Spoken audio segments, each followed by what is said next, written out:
Bueno, buenas noches a todos. Gracias a la sociedad por la invitación. Para mí es un gusto estar aquí con ustedes y sobre todo compartir un tema tan importante que de pronto considero que siendo un procedimiento tan común, no le damos la importancia o el cuidado que requiere y para mí es de verdad relevante que tengamos este conocimiento claro porque de ello puede depender la vida de un paciente, ¿no? Y en breve vamos a platicar un poquito de eso. Efectivamente, ustedes tienen los micrófonos cerrados, pero muy de repente les voy a hacer una pregunta y quisiera que me apoyaran con la parte del chat, para ver, hacer un poquito dinámico esto e ir resolviendo algunas dudas, quizás al final de la presentación.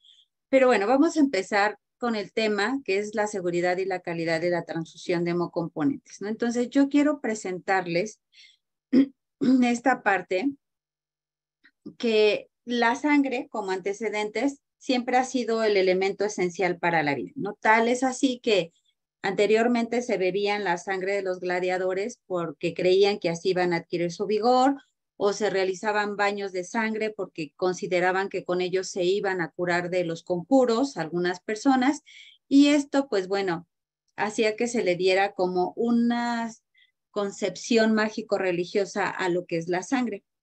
Con el tiempo, el doctor William Harvey descubre la circulación sanguínea y con ello se da inicio a la transfusión sanguínea, pero anteriormente la transfusión sanguínea se realizaba de animales, perros, ovejas a humanos, y pues en la mayoría de los casos se morían los pacientes, obviamente por las circunstancias que ahora ya conocemos, porque en el año de 1900 el doctor Karl Landsteiner descubre el sistema ABO y clasifica los grupos sanguíneos. Y bueno, posteriormente se complementa esta clasificación del grupo ABO con el AB, que es descrito por Jansky y por Mons en 1910. Pasa el tiempo y en 1907 hay un médico que considera la necesidad de realizar pruebas sanguíneas, las famosas pruebas cruzadas que conocemos, para evitar las reacciones transfusionales. Entonces, en 1940 se descubre el factor RH y esto incrementa la seguridad de nuestras transfusiones sanguíneas. Dada esta situación, se empiezan a crear las bolsitas con las que se transfunden a los pacientes, y algo muy importante para poder hacer la separación de los hemocomponentes que nosotros manejamos es que la transfusión sanguínea es considerado el primer trasplante conocido en el mundo. La diferencia que tiene con otros trasplantes es que no precisa terapia inmunosupresora del receptor.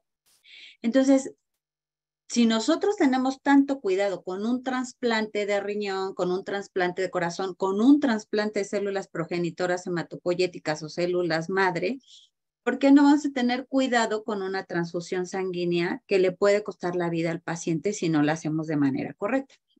Entonces, lo ideal, la transfusión más segura es la que no se realiza. Y hay suficiente evidencia de que en el receptor por mucho tiempo se pueden encontrar células, linfocitos del donador, lo que quiere decir que en el cuerpo de ese paciente hay dos tipos de células diferentes, unas que le pertenecen a él y otras que no le pertenecen.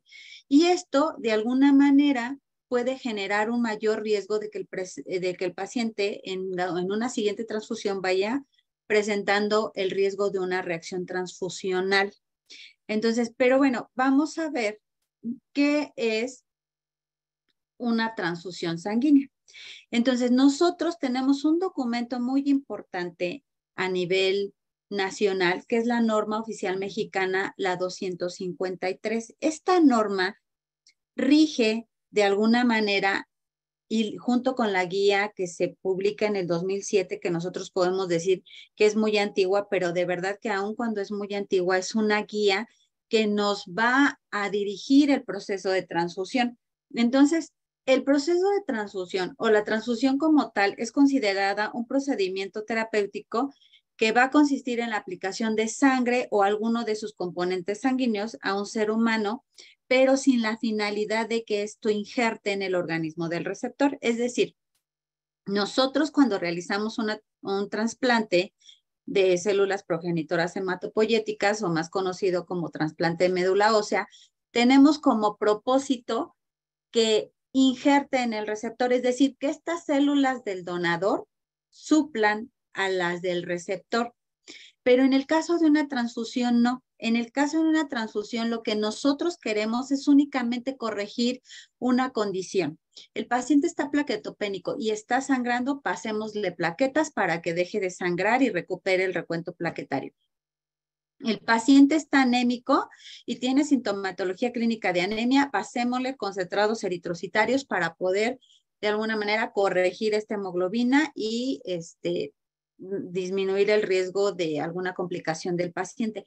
Pero solamente eso queremos. Sin embargo, como les explicaba en la diapositiva anterior, a veces no es así, ¿no? A veces se quedan esas células del donador dentro del cuerpo del receptor y pudieran causarle problemas.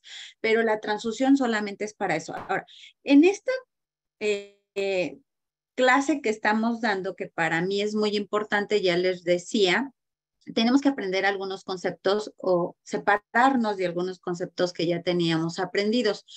Nosotros no transfundimos hemoderivados. Existe mucho este término de hablar del hemoderivado y del hemoderivado y vamos a transfundir hemoderivados, pero en realidad no transfundimos hemoderivados. De acuerdo con el concepto de hemoderivado, estos van a ser algunos productos que se van a obtener de la sangre, pero especialmente del plasma. Se obtienen por procesos físico-químicos biológicos y se pueden utilizar como tratamiento, como diagnóstico, como profilaxis o en la investigación. ¿Y cuáles son este tipo de componentes? Pues es la albúmina, las inmunoglobulinas y los concentrados de los factores de la coagulación, como son el factor 7, el factor 9, el factor 8. O sea, esos son los hemoderivados.